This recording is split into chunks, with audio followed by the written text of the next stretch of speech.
Programme मध्य मुकाबले में खुशामदीद। मैं हूं रबिया एहसन और मेरे साथ मौजूद है रऊफ क्लास्ट्रा। और आज के प्रोग्राम में जिन टॉपिक्स पे हम बात करेंगे उसमें सबसे पहले बुशरा बीबी को जहर देने का मामला। जाती मालिश डॉक्टर आसिम ने खाने में जहर न होने की तस्दीक कर दी। सूबाई वजीर इत्तलात पंजाब अजमा बुखारी ने इस मामले पर दोनों मियां बीवी को झूठा करार दे दिया। पीटीआई क़यादत ग्रुप बंदी का शिकार। शेर अफजल मरवत और उमैर न्याजी को फोकल पर्सन की लिस्ट से निकाल दिया गया। शिबली फराज और इंतजार पंजोथा की एंट्री। मुतनाज़िर ट्वीट केस में आजम स्वाति ने अदालत में सरेंडर कर दिया। साइफर केस में ईद से पहले बानी पीटीआई की सजा मुअत्तल ना हो सकी।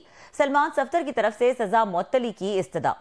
इसके अलावा बात करेंगे समाज जो है वो ईद के बाद तक मुलतवी, इसकी जो तमाम डिटेल्स हैं उसके ऊपर बात करेंगे। इसके अलावा बात करेंगे IMF का अगला प्रोग्राम मुश्किल होगा। वज़ीर आज़म शहबाज शरीफ ने अवाम को खबरदार कर दिया। सख्त तरीन फैसलों की तैयारियां। काबीना इजलास में जजेस के खुतूत पर मुकम्मल तहकीकात का ऐलान। काबीना इजलास की जो अहम डिटेल्स हैं वो आपके साथ शेयर करेंगे। और इसके अलावा बात करेंगे TTP के साथ किसी किस्म के मुज़ाकरात नहीं हो रहे। दफ्तर खारजा ने वाज़ेह कर दिया। अफगान इंतजामिया से कलअदम TTP के खिलाफ कार्रवाई का मुतालबा। दूसरी तरफ साबिक सफारतकार की बेटी नूर मुकद्दम के कत्ल के मुजरिम जाहिर जाफर से अमरीकी सफारत खाने के वफ्द की मुलाकात। इसकी डिटेल्स भी आपके साथ शेयर करेंगे। क्लास साहब, स्टार्टिंग फ्रॉम दिस PTI की जो सिचुएशन है, आज बड़े अहम फैसले किए पानी PTI ने। कुछ लोग इन हुए, कुछ आउट हुए, कुछ रीसर्फिस हुए। क्या देख रहे हैं इन मामलात को, किस तरफ जा रहे हैं? ये खान साहब की अब ये स्ट्रेंथ भी है और उनकी वीकनेस भी है। जो उन्होंने आज जेल से फैसले कुछ किए हैं, मेरा ख्याल उनकी पार्टी के लिए एक ऑलरेडी वहाँ पे बहुत सारे डाउट्स हैं, ग्रुप्स हैं, बहुत सारी पार्टीज़ हैं, रेवलरीज हैं। अच्छा, रेवलरीज हर महकमे में होती हैं, हमारे जर्नलिस्टों में भी होती हैं, या आप कह सकते सियासतदानों में तो दुश्मन आप उसमें पड़ गए हैं, या ब्यूरोक्रेसी में, सिविल मिलिट्री ब्यूरोक्रेसी, कहीं पे भी हो, जहाँ पे भी लोग होंगे वहाँ पे रेवलरीज तो होंगी कि जो बंदा आपसे आगे बढ़ने की कोशिश करेगा, प्रोफेशनली हो, फाइनेंशियली हो, स्टेटस वाइज हो, दूसरे लोग जो हैं उसे जेलस फील करते हैं और उसको आगे लेट डाउन जो उसको पुल डाउन करने की कोशिश करते हैं। अब ये आपकी लीडरशिप पे होता है, स्पेशली जो पॉलिटिकल पार्टीज़ के सरबराह होते हैं, पार्टीज़ के अंदर ये चीज़ें बहुत होती हैं। इट्स अ वेरी कॉमन, ये हर पार्टी में होता है, ये सिर्फ कोई PTI के साथ आज हमने नहीं देखा। और हर कोई करीब होने की कोशिश करता है। हर कोई करीब होने की कोशिश करता है। हर किसी को ये होता है कि इनके ये कान जो है उन तक सिर्फ मेरी एक्सेस होनी चाहिए और मैं ही जाके बहर बताऊं या मैं ही मिलूं, कि अगर लीडर जो है वो मेरे करीब है और मेरे ज़रिए वो कम्युनिकेट करता है लोगों के साथ या पार्टी के साथ। ये मैं अगर बेनज़ीर भुट्टो साहबा की अपनी उनकी पार्टी में ग्रुप से ये मैंने देखे हुए हैं, अगेन अभी भी मौजूद हैं। अभी भी लोग एक दूसरे के साथ पार्टी या ग्रुपिंग करते रहते हैं। ऐसे नवाज शरीफ साहब की पार्टी में भी, हर पार्टी में होंगे, क्योंकि एक जमहूरी पार्टी जब होती है तो उसमें मुख्तलिफ किस्म के लोग आते हैं, उनके एस्पिरेशंस हैं, उनके ख्वाहिशात हैं, उनकी कोशिशें होती हैं पावर ग्रैब करने की, तो एक दूसरे को एल्बो करते रहते हैं। अब ये ऑल डिपेंड करता है जहाँ पे आपकी स्टेट्समैनशिप या पार्टी लीडरशिप जहाँ पे आपकी मैटर करती है कि आप इन तमाम ग्रुप्स को कैसे लेकर आगे चलते हैं, अब तमाम उन ग्रुप्स को सेटिस्फाई कैसे करते हैं, उनकी आपस की लड़ाइयाँ दुश्मनी इतनी ना बढ़ जाएं कि आपकी पार्टी को भी ख़राब करना शुरू कर दें, आपकी अपनी स्टैंडिंग भी उससे हल्ट होना शुरू हो जाए, आपके फॉलोअर्स वर्कर जो हैं वो एक तमाशा बन के रह जाएं कि यार कि खान साहब करना क्या चाहते हैं, कि इनका असल नुमाइंदा कौन है, या नवाज शरीफ साहब या बेनज़ीर भुट्टो साहब या जरदारी साहब जो हैं ये चाहते क्या हैं। सो ये एक हद तक तो आप अलाउ करता है कोई भी आपका पॉलिटिशियन हो या आपका पार्टी का सरबराह हो, इस तरह के डिफरेंसेस, लेकिन उसके बाद उसको कुछ स्टेप्स लेने पड़ते हैं डिसिप्लिन के नाम पे। मैं मतलब आपको बता भी सकता हूँ कि ग्रुप्स, मतलब माजी में जब नवाज शरीफ साहब अगेन थे यहाँ पे या जब चले गए थे, उनकी यहाँ एब्सेंस में दो बड़े पावरफुल ग्रुप्स थे, बल्कि 3 थे। एक चौधरी निसार अली खान साहब का ग्रुप था, एक जावेद हाशमी साहब का ग्रुप था, एक उसके बाद बैक बेंचर्स भी होते उनका ग्रुप था। लेकिन 2 ये बड़े ग्रुप्स थे जो एक दूसरे के साथ इनकी अच्छी खासी इनकी लड़ाई जारी रहती थी, और मियाँ साहब जो है लंदन या जद्दा से बैठ के वो इनको कोशिश करते थे कि इनको ठीक किया जाए। ऐसे बेनज़ीर भुट्टो साहब का दौर मुझे याद है कि अगर उस वक्त अमीन फ़हीम साहब, जरदारी साहब, इनके अपने ग्रुप्स होते थे कि अमीन फ़हीम साहब बेनज़ीर भुट्टो साहब के करीब थे, जरदारी साहब ने अपना एक उनके खिलाफ एक लॉन्च करके रखा। सो हर पार्टी के अंदर अंडर करेंट्स होते हैं। अब खान साहब भी उसी डिलेमा का शिकार हैं। अब उनकी पार्टी के अंदर बहुत सारे डिफरेंसेस आ रहे हैं, क्योंकि खान साहब जितना ज़्यादा लोगों से मिलते जाते हैं, 1000 से ज़्यादा लोगों से उनकी मुलाकात हो चुकी है अब तक, अंदाजन 6 महीने में। अगर इतने नंबर तो मेरा ख्याल बनीगाला में लोगों से नहीं मिलते थे खान साहब, इतने लोगों से शायद वो वहाँ पे उसमें आपको याद हो जमान पार्क में नहीं मिलते हो थे जितनी वहाँ पे उनकी जेल में मुलाकातें हो रही हैं। एक स्टेज पे अब खान साहब को ज़रूरत थी ये वकीलों की, क्योंकि केसेस सारे उस क्रिमिनल नेचर के थे, सजा वाले थे, उसमें पॉलिटिशियन कुछ नहीं कर सकते, जो उनका पॉलिटिकल ग्रुप था उनका। अच्छा, वो करना भी चाहते, बहुत सारों पे पर्चे थे, मुकदमे थे, भागे हुए थे, मफरूर थे, घरों पे गए, उनके साथ ज्यादतियां हुई, ह्यूमन राइट्स अब्यूजेज हुई, जेलों में डाल दिया गया, डिस्क्वालिफिकेशन हो गई, कोई मुल्क से बाहर चले गए, कोई अंडरग्राउंड हो गए। तो वो खान साहब के लिए उस वक्त जो दौर था इररिलेवेंट हो गए थे, आपके लिए इरेलीवेंट हो गए थे। अब आप आपके काम के नहीं थे, काम के कौन लोग थे? वकील काम के थे। अब इतने सारे वकीलों की फीसें कौन दे? खान साहब के बारे में तो मशहूर है, बड़े फखर से उनके अपने फॉलोअर कहते हैं किसी को चाय नहीं पिलाते, वो तो 2 बिस्कुट भी वो किसी को पेश नहीं करते। और इस बात को बड़े फखर से यहाँ पे सेल किया जाता है हमारे जैसे सोसाइटी में, जहाँ मेहमान नवाजी एक बहुत बड़ा वो समझा जाता है, कल्चर, पार्ट ऑफ वैल्यूज। एक आपका कल्चर है, वैल्यूज है, ज़र्फ है कि कोई मिलना है, बंदा चाय पिलाए, खाना खिलाए, या कोई अगर जो भी चीज़ ऑफर करे, इस चीज़ को भी सेल किया गया कि खान साहब तो किसी को चाय भी नहीं पूछते, उसको भी रोमांटिसाइज कर दिया गया। चलो मान लिया, अब खान साहब कहाँ से इतने सारे केसेज जो थे उसके वो पैसे देते, बिल देते, और एक वकील मतलब 5-10 लाख रुपए से कम, हालांकि बड़े वकील हैं सारे, तो वो थे नहीं। खान साहब को जरूरत थी कि वकीलों का जो एक क्राउड है, ग्रुप जो है ना, वो उनके साथ अटैच हो। अच्छा, ये हर पार्टी ने किया है। अच्छा, उनको सेनेटर्स भी बना दिया, ये पीपल्स पार्टी ने भी किया। अभी यार रोज के कौन, अब इनको एतजाज अहसन साहब को, लतीफ खोसा साहब को, बाबर रवान साहब को, या उसके बाद ये हो गए अगर नायक साहब, जो इनको कौन पैसे दे? अभी रोज तो हम इनको पार्टी में शामिल कर लो, सर भी कहेंगे, बैग भी उठाएंगे, आगे पीछे भी दौड़ेंगे, इनको सेनेटर बना दो, किसी को कोई अटॉर्नी जनरल बना दो, किसी को कोई वजीर बना दो, किसी को गवर्नर बना दो, हमारा क्या जेब से जाता है? और जो मारधाड़ हम कर रहे हैं वो उसका दिफा ये करते रहेंगे, दिलो जान से सारे करते रहे। अच्छा, सेम नवाज शरीफ साहब ने भी किया, इन्होंने भी ये कहा जी हमारे पे केसेस हैं, ये केसेस कौन लड़ेगा, इतने पैसे कहां से देंगे? बल्कि नवाज शरीफ साहब ने कह दिया था पनामा के दिनों में कि यार मुझे तो पता चलो, अगर पहली दफा पता चल रहा है कि वकील तो इतने बड़े महंगे होते हैं कि आपको अगर जेब से देने पड़ जाए।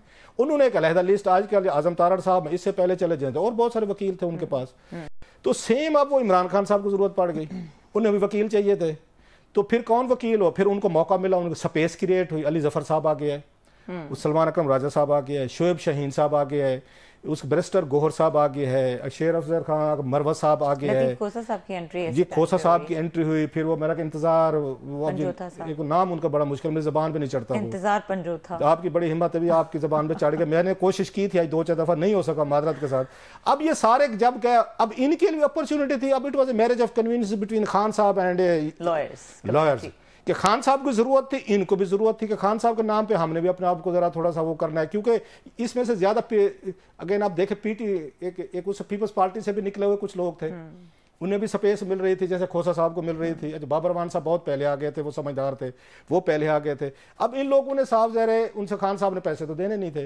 अब पैसे नहीं देने, खान साहब ने कहा ये केसेस तो चलते रहेंगे मेरे पे और बुशरा साहबा पे, तो उन्होंने कहा मुस्तकिल इनको अपनी पार्टी में ले आओ, ये ताकि हमारे बैग भी उठाएं, हमारे मुझे सर भी करें और 1 रुपया फीस भी ना मांगे। उसके बदले क्या दिया उन्होंने? इनको टिकटें दी। अब अच्छा, वो हामिद खान साहब का भूल गया मैं, अगरचे वो पहले से थे, वो अगर पहले से थे लेकिन नाराज हो गए थे दरमियान से, दोबारा वापस लाया गया। उनके पास ग्रुप बड़ा है, उनके पास बंदे बड़े हैं, क्राउड बड़ा है, वकील हैं, वो भी चाहिए थे।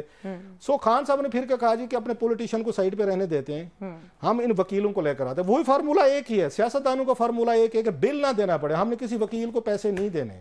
अगर मेरे पास अवामी ताकत है, मैं उसको जाके यहाँ पे कौमी असम्बली का मेंबर बनवा दूं या किसी को कल को सेनेटर बनवा दूं, तो मुझे क्या जरूरत है देने की। सो खान साहब ने, आप नोट करें, नो ऑफेंसेस टू देम, सारे बड़े काबिल लोग हैं, उन्होंने जनाब इसमें से अक्सरियत जो हैं वो अब आपके उसमें आ गए, कौमी असम्बली में आ गए, वो सेनेट में आ गए।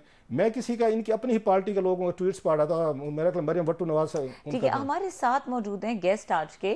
क्लासेस साहब, हमने डिस्कशन का ये फॉर्मेट यही था कि हम शुरू में उनको चाह रहे थे कि वो ज्वाइन करें, थोड़ी सी देर हो गई इसलिए हमने डिस्कशन का स्टार्ट कर दिया। वेलकम करेंगे MNA और सीनियर रहनुमा पाकिस्तान तहरीक इंसाफ शेर अफजल मरवत साहब, उनको वेलकम करेंगे। अस्सलाम वालेकुम शेर अफजल मरवत साहब। वालेकुम अस्सलाम, शुक्रिया मरवत साहब, बहुत शुक्रिया आपने हमें ज्वाइन किया। जरा बात करेंगे जो करंट सिचुएशन चल रही है उसके हवाले से, ये क्या हुआ? आप पार्टी की लीड में थे, आपने बहुत थोड़े अरसे में पार्टी को रिवाइव किया जब पार्टी बड़ी मुश्किल में थी, लेकिन फोकल पर्सन की लिस्ट से आपका नाम निकाल दिया गया। इमरान खान आपसे मिल नहीं रहे, ये क्या मामला है? जरा इसके ऊपर रोशनी डालिएगा।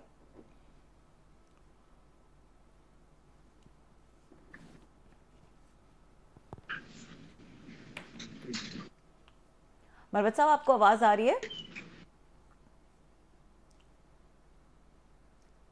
जी बहुत शुक्रिया, आपको मेरी आवाज आ रही है? जी आपकी आवाज आ रही है। आपने सवाल सुना है मेरा? जी मेरी आवाज आपको आ रही है? जी जी बिल्कुल सही।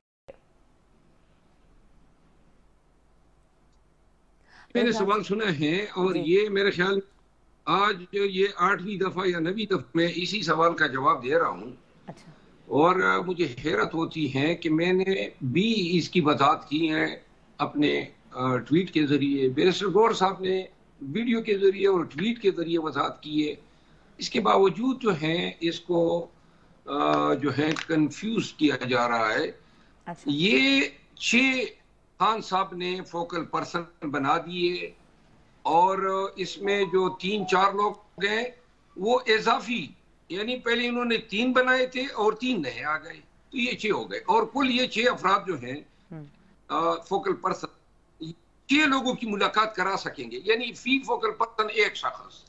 तो एक तो ये कोई अक़वाम मुत्तहिदा जनरल सेक्रेटरी का मनसब ही नहीं है कि पाकिस्तान की सारी मीडिया इसी पे बात करे। तो वो जो एक शख्स को मिलाने वाला फोकल पर्सन है वो हट गया या आ गया। दूसरी बात, न ये कोई ऐसा नोटिफिकेशन हुआ है, ये सरासर झूठ है। पीटीआई में बदबख्ती है, कुछ लोग मेरे हवाले से ये गलत खबरें बार बार फैला रहे हैं। उस दिन किसी ने कहा मैंने पेशावर के जलसे में किसी को थप्पड़ रसीद कर दी, न किसी को थप्पड़ मारा था, वीडियो भी साथ में चल रही थी, उसमें थप्पड़ था ही नहीं, लेकिन गुमान ये होता था कि क्योंकि वो जो वर्कर था वो मेरा अपना पर्सनल गार्ड था, हकीम खान।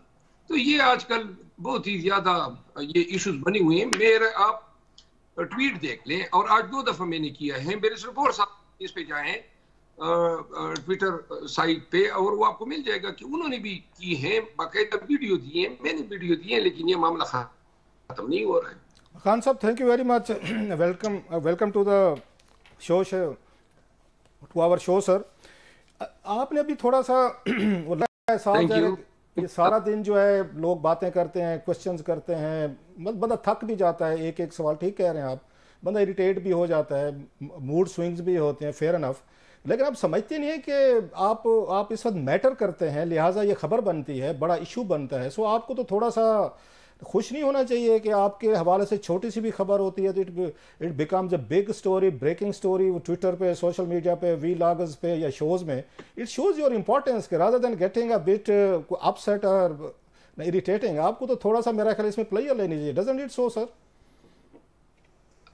थैंक यू क्लासरा भाई। मैं आपको अर्ज करूं सर, कोई अच्छी बात अगर मीडिया पे दोस्त अहबाब पे लाते तो जरा मुझे भी खुशी होती कि चले बुरी बातें फैला रहे हैं, कोई अच्छी बात भी फैला रहे हैं, लेकिन अच्छी बात कोई नहीं बताता है, न शेयर करता है कि जो हमारी खिदमात हैं, जो हम कर रहे हैं, स्ट्रगल जदोजहद बहुत सारे एरियाज में, और बात हमेशा मनफी खबर जो है वो आ जाती है, फिर उस पे सारा दिन। अब आप खुद इतने तजर्बाकार सीनियर साफी हैं, ये कोई इतनी अहम खबर है, एक शख्स को मिलाने का फोकल पर्सन, खबर ये हटा दिया, किसने हटा दिया? कोई नोटिफिकेशन है, कोई किसी ने इंटरव्यू में कहा है, किसी ने कोई ट्वीट दी है ऑफिशियल ने, ये कुछ भी नहीं है, बस ज़बानी कलामी बातें। और अगर मुझे इल्म होता कि ये फोकल पर्सन के हटाए जाने पे मैं